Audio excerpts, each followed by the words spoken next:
Indépendamment du statut de l'agresseur,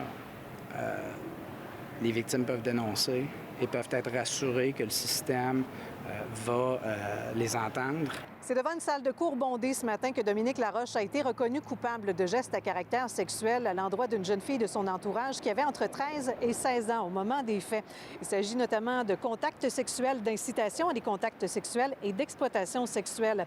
Rappelons que les gestes posés se sont échelonnés sur une période de plus de 10 ans, soit entre 2008 et 2020, au cours de laquelle Laroche a amené la jeune fille dans un univers extrêmement sexualisé.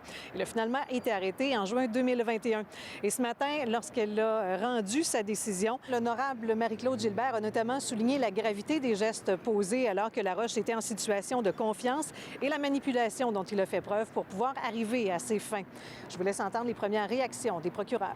Il est tout aussi surpris que moi, il est dévasté, il est déçu également.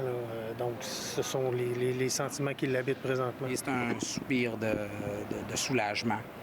C'est évident lorsqu'on s'implique, lorsqu'on s'engage dans un processus, c'est certain qu'on souhaite une issue qui est favorable.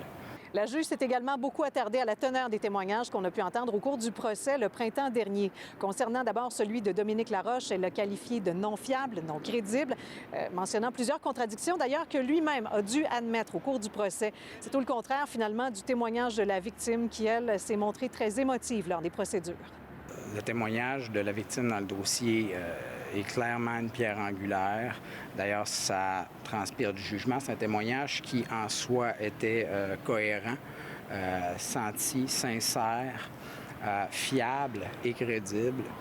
Mais c'est un témoignage qui, par ailleurs, était aussi corroboré par d'autres éléments de preuve, par d'autres témoignages et parfois même par le témoignage de Dominique Laroche lui-même. Pour ce qui est du 6e chef d'accusation qui pesait contre Laroche, celui concernant une agression sexuelle sur la jeune femme alors qu'elle était d'âge adulte, il a été acquitté puisque la poursuite a reconnu qu'il y avait eu consentement à ce moment.